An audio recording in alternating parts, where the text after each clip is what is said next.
Maintenant qu'on comprend un peu mieux c'est quoi un site patrimonial urbain, on va aller voir certaines contraintes avec lesquelles les villes doivent composer lorsque vient le temps d'aménager leur territoire tout en préservant leurs sites patrimoniaux.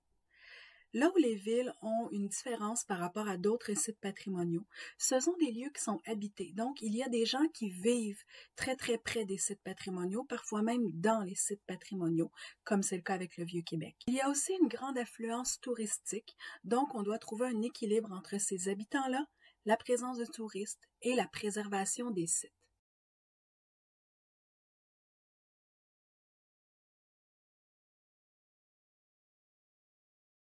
Donc, les villes patrimoniales doivent tenir compte dans leur aménagement de la conservation des sites, c'est-à-dire de les garder en bon état, de les modifier le moins possible. Cette idée-là de conservation va s'opposer jusqu'à un certain point avec un autre concept qui est à l'étude, celui de changement. Nécessairement, dans les villes, il y a des changements qui sont faits pour s'adapter à la population, aux demandes, aux changements historiques, l'apparition par exemple de l'automobile. Donc, on doit trouver un équilibre entre les changements qu'on doit apporter et le besoin de conservation. Déjà, lorsqu'on parle de conservation, les villes qui sont inscrites sur la liste du patrimoine mondial de l'UNESCO ont certaines obligations. Elles doivent mener des recherches archéologiques avant toute nouvelle construction sur un site. Elles doivent élaborer un plan de conservation du site et elles doivent assurer le respect du caractère historique du site.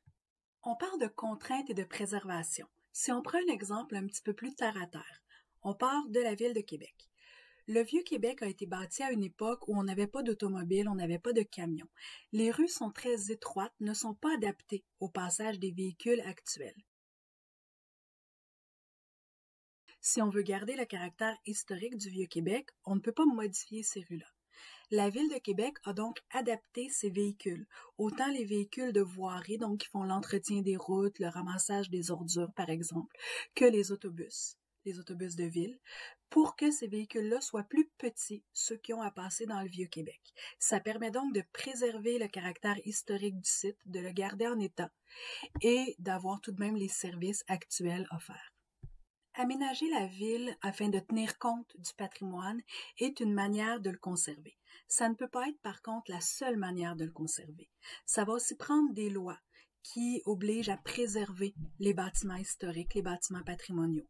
Ça va aussi prendre des règles qui encadrent le tourisme pour limiter le nombre de touristes sur place, parfois pour limiter les véhicules. Dans le Vieux-Québec, par exemple, les autocars n'ont pas le droit d'entrer à l'intérieur des murs.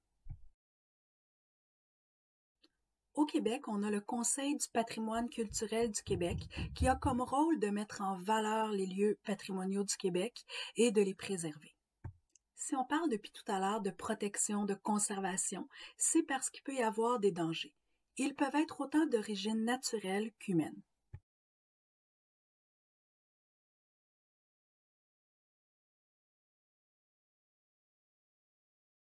Pour la prochaine partie, on va aller voir davantage les dangers d'origine humaine, plus particulièrement comment le tourisme et l'urbanisation peuvent faire des pressions sur les sites patrimoniaux.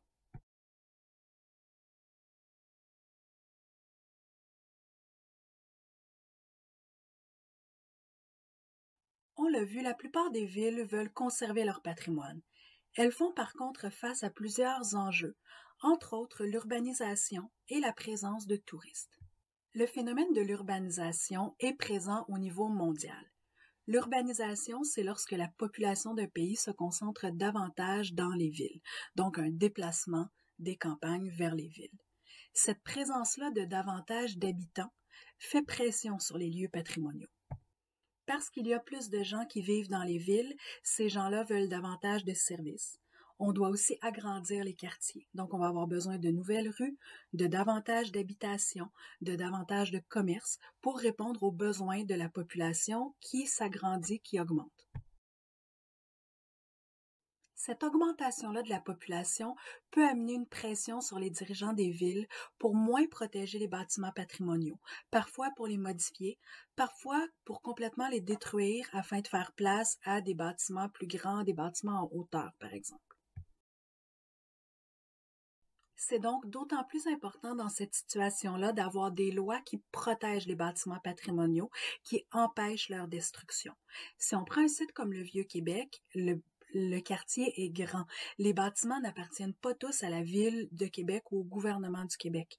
Donc, il doit y avoir des règles qui empêchent un propriétaire d'acheter un bâtiment et de le détruire pour faire place à un autre type de bâtiment qui ne serait pas historique, qui serait moderne. Le tourisme est aussi un enjeu. Le fait d'avoir des touristes qui viennent visiter un site patrimonial peut amener certains avantages. Si les gens viennent visiter le site, le connaissent davantage, ils vont avoir plus intérêt à le préserver. La présence de touristes amène aussi certains revenus qui peuvent être réutilisés par les villes pour préserver le patrimoine, pour le restaurer. On va avoir par contre certaines conséquences négatives à la présence de touristes. La présence des touristes eux-mêmes peut amener, dans certains vieux sites, un affaissement des sols. C'est le cas par exemple de Pompéi. La présence de touristes augmente aussi la pollution, que ce soit par les déchets qu'ils génèrent ou par les moyens de transport qu'ils utilisent. On va voir aussi une augmentation, par exemple, de vandalisme, comme les graffitis. Sur certains sites, on va retrouver aussi le vol de certains objets, par exemple des pierres sur l'acropole ou dans d'autres lieux plus vieux. Pour tout ce qui touche au vandalisme, on va mettre des règles pour essayer d'encadrer. On va mettre aussi une surveillance sur les sites historiques. Pour la détérioration des sites, on peut limiter le nombre de visiteurs, donc s'assurer qu'il n'y a pas trop de gens sur le lieu en même temps pour contrôler l'impact. Pour ce qui est de la pollution, on peut interdire la présence d'autobus. On peut favoriser les déplacements à pied en créant des rues piétonnières, par exemple. On peut aussi créer des stationnements à l'extérieur des zones touristiques afin d'orienter les véhicules tous vers un même endroit. Une solution pour tout ce qui touche à la dégradation des monuments est aussi de les restaurer. La restauration, c'est de rénover un bâtiment ou un monument, mais en s'assurant de conserver le style, l'époque de cet endroit-là.